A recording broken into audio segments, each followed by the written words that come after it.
Hello all, this is myself Suresh Kumar, Assistant Professor, Department of Food Processing Technology, Ahmad Deemed University, and today we are going to discuss about the topic value added dairy products. Let us see about this. So the value added dairy products include cream, butter and ghee. Today we are going to discuss about these three in detail. So as per value added dairy products, our first topic is cream. So basically cream is a product that we used to do for butter manufacture and ghee manufacture. So as per dairy technology, the ghee is a yellowish compound of the milk. The yellow tinge is being given with the cream. This cream is made up of fat globules. The cream is around 90% of fat globules. This fat globules contains a membrane of solid fat as well as liquid fat. So here this slide says that it is an yellowish compound and rich in fat globules as well as per FSSAI, Food Safety and Standards Authority of India, gives a definition that cream means the fluid product comparatively rich in fat in form of an emulsion of fat in skimmed milk obtained by physical separation from cow milk, buffalo milk or milk of any other species as defined under the regulation on mixture. So it is nothing but it is the concentrated form of fat. It is the concentrated form of fat of each and every species milk. So it can be from the other side we will see further processing also. So the cream that we discussed earlier can be divided into several types, including low fat cream, medium fat cream and high fat cream. So in case if you are saying a cream as a low fat cream, then the fat percentage should be around 20 to 25%. In case if you are saying the cream as a medium fat cream, then the fat percentage should be 30 to 40%. Then in case if you are saying the cream as a heavy cream or a high fat cream, then the percentage should not be less than 60%.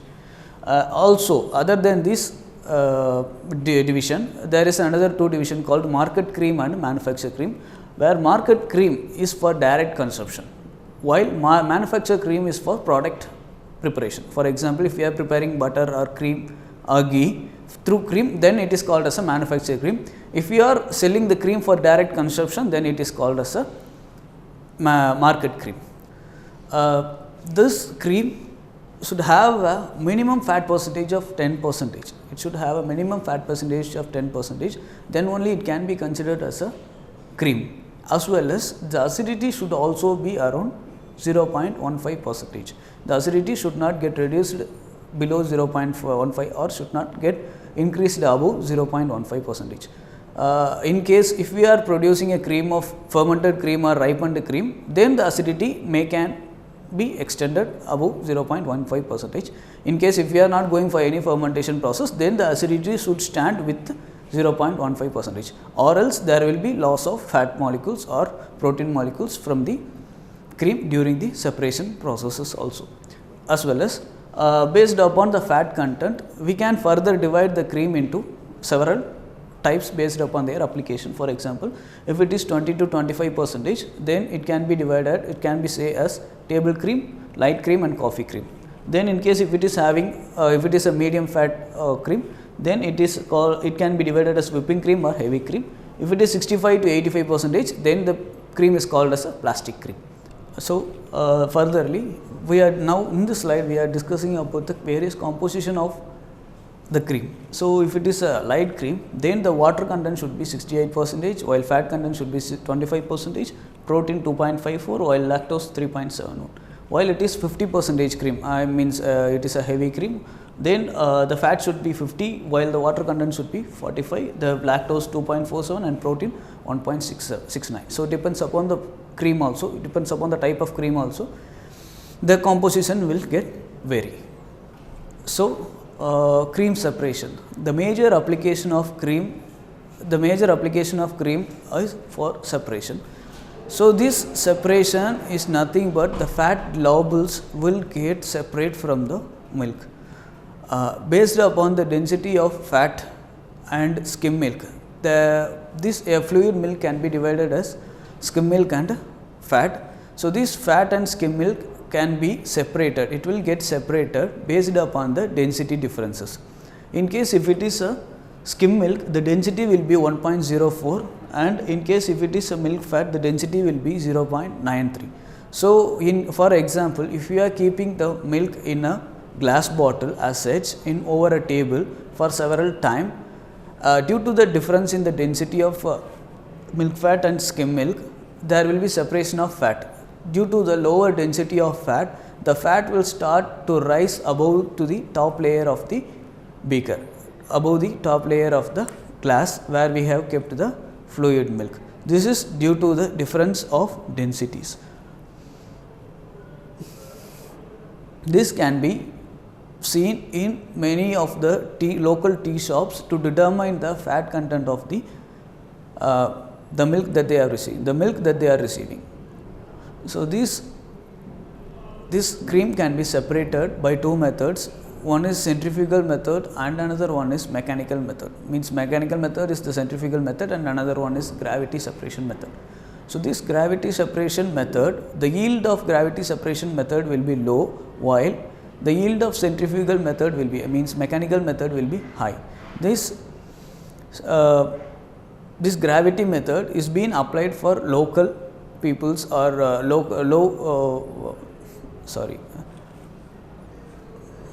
this gravity method are being used for small scale industries or small scale vendors, while these mechanical methods are being used for large scale industries. So, gravity method, this gravity method uses or utilizes a formula of Stokes law. It utilizes the theory of Stokes law. This Stokes law says that the rate of separation will be depend upon the density differences of skim milk and fat, as well as it is depend upon the gravity also, as well as it depends upon the gravity as well as the radius of the fat globule membrane. It is directly proportional to the density differences also. So, in case if the density differences is low, the rate of separation will be faster. The rate of separation will be slower, and this is the methodology where applied for centrifugal separation of cream. The centrifugal separation includes an equipment called cream separator, while the top one shows the clarifier, while the bottom one shows the cream separator. We are discussing only about this cream separator, just to show the similarities between cream separator and clarifier. I have put this picture, but only we are going to discuss about this centrifugal separator. This centrifugal separator is the equipment where the cream will get separates. Where this blue color indicates the whole milk that we are inletting into the cream separator. This cream separator constitutes 3 discs, top disc and top disc, middle disc and bottom disc.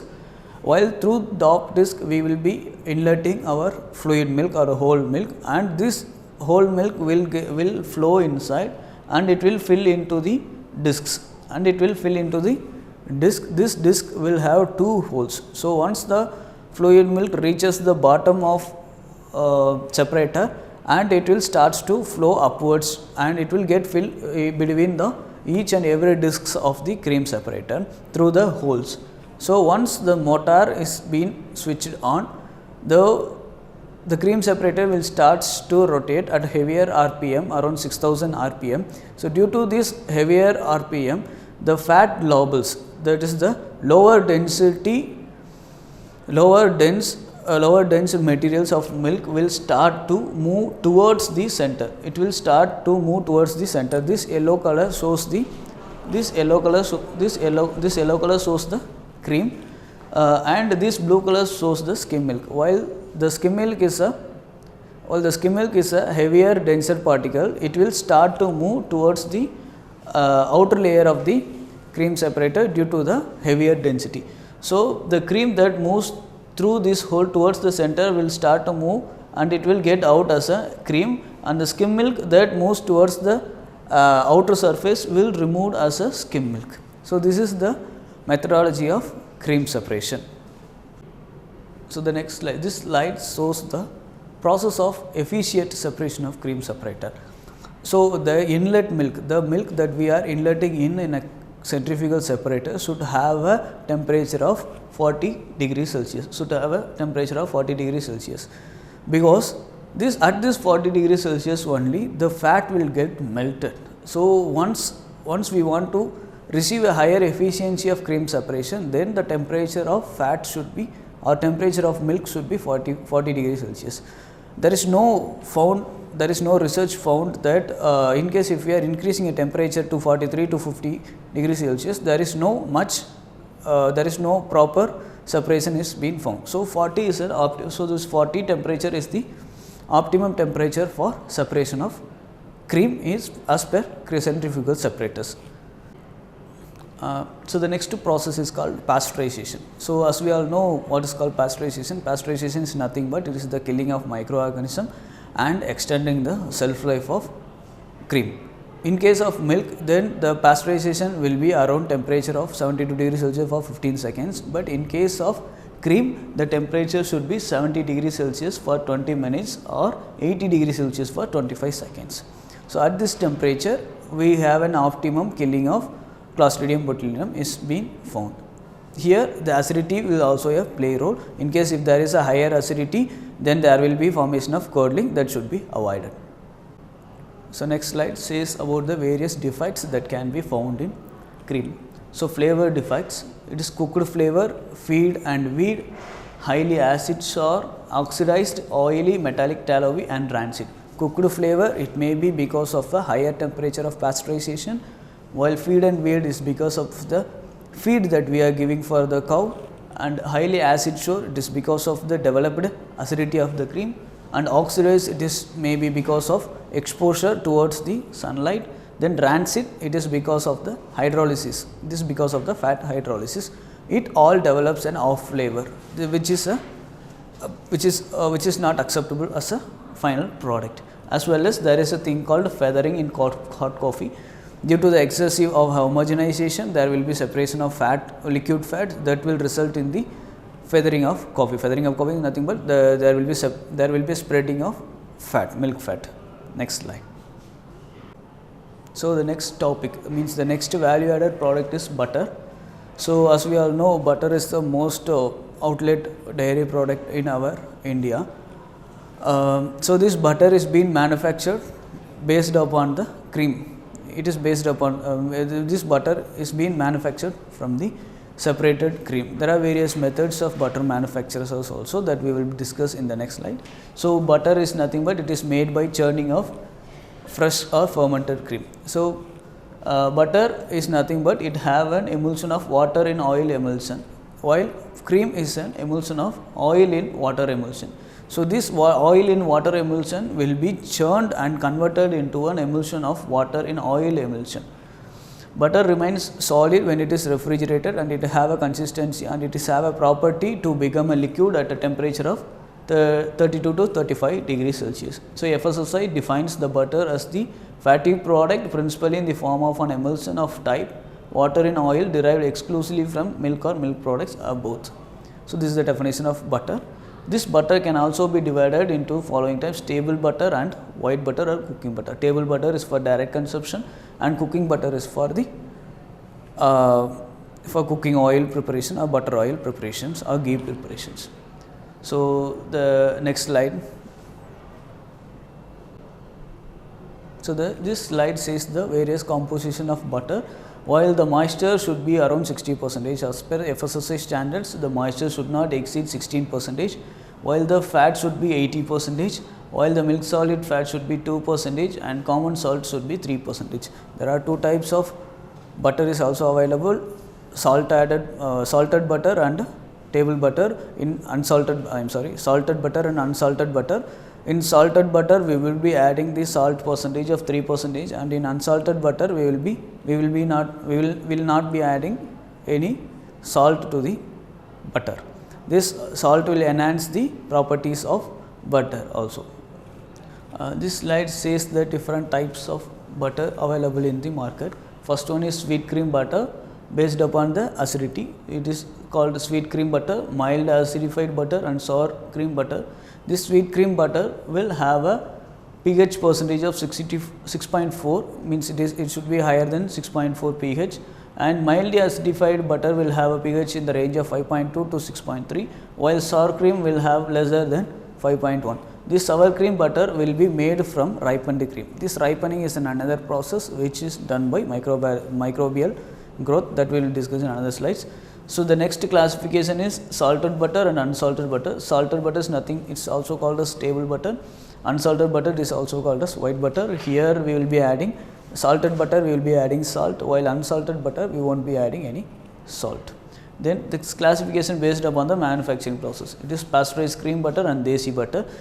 Pasteurized cream is nothing but once the cream is being pasteurized, then we are going for butter manufacture, then it is called as pasteurized cream butter. Desi butter is nothing but the butter that is being prepared from the curd is called as a desi butter. That was the practice that been followed in villages. And this is the process outline of butter making till churning process. So, once the milk is being received, it will be allowed for cream separation, or else the cream has to be procured from other industry directly, and it should be graded, weighed, sampled and testing. The sample should says that the acidity should be 0.14% as well as the fat percentage should be 40% also. And there is another process called neutralization that we will be discussing in further slides. So, this butter creaming, this cream of butter, the received cream should be processed, means it should be centrifugally separated through the mechanical separator, while there will be separation of fat and skim milk, and that cream has to be pasteurized and it should be cooled and aged, and it has to be ripened in case if you are going for preparation of sour butter, and then the ripened cream has to be churned with butter churner. So, during this churning process, the fat globules of cream will get othered, or it will get collide each other, and the outer layer of liquid fat will get dispersed, it will get break and it will get leak out, and the solid fat will get collide further and forms the whole butter mass Here there will be change in emulsion takes place, as we said earlier. So, this churning can be efficiently obtained with the addition of ice cubes, means the temperature has to be reduced. When we are going for churning process, the temperature of butter has to be reduced by addition of ice water and ice cubes. And also there will be production of breakwater and buttermilk also, as buttermilk also being produced as a byproduct during the manufacture of butter. Then this is the process called neutralization process of cream. Why we want to go for this neutralization is nothing but the acidity of the cream has to be maintained at the 0.14 to 0.16%, because in case if the product is more acidic, then it will reach there will be excess of fat loss, fat loss in case if we are having a more acidic cream. So, that will obviously it will result in economic loss also. To produce butter, to increase the shelf life of a butter and to have a good properties of physical properties as well as chemical properties of butter, we have to maintain the acidity. Also, in case if there is a higher acidity, it may be result in rancidity also. So, there are certain neutralizers also available. The common neutralizers include sodium bicarbonate, calcium hydroxide, magnesium hydroxide and sodium hydroxide. And next to neutralization, there is a process called standardization. Standardization is nothing but we are maintaining the fat percentage of cream at level of 40%. In case if we are receiving a cream of above 40% fat, like 50% or 30%, that has to be reconstituted with addition of skim milk or whole milk or buttermilk to maintain or to convert or to standardize the cream to a fat percentage of 40%, because at 40% only we can obtain a firm butter. In case if we are having a more fat percentage, then the churning process will get affected and the formation of butter cannot be obtained. Then pasteurization of cream. So, followed by after standardization there is a process called pasteurization of cream. As we discussed in earlier slides, pasteurization is nothing but it is the process to kill the microbes, and it can be done at a temperature of 71 degrees Celsius and 20 minutes. In case if there is a higher acidity in cream, that will result in coagulation of pasteurizer, coagulation inside the pasteurizer, that has to be avoided. So, the next slide. There is a process called ripening process. This ripening process is to produce a sour butter. This ripened cream can result in a good quantity or good quality of butter. So, this ripening process can be done with two starter cultures called acid producing starter culture called Streptococcus lactis or Streptococcus cremoris, as well as the flavor producing bacteria called Streptococcus diacetyl lactis and Leconostoc citrovorum. These organisms can be added at the level of 0.5 to 2% to the cream. Such addition of microorganism will start fermentation and it will increase the amount of diacetyl. So, the production of diacetyl is being increased with the microbes. So, due to the higher production of diacetyl, the flavor will get increased. The flavor of the butter can be increased because diacetyl is the compound that is responsible for the peculiar flavor of the butter. And another point, there is a compound called annatto. This annatto is responsible for the yellow color of the butter. It can be added externally also.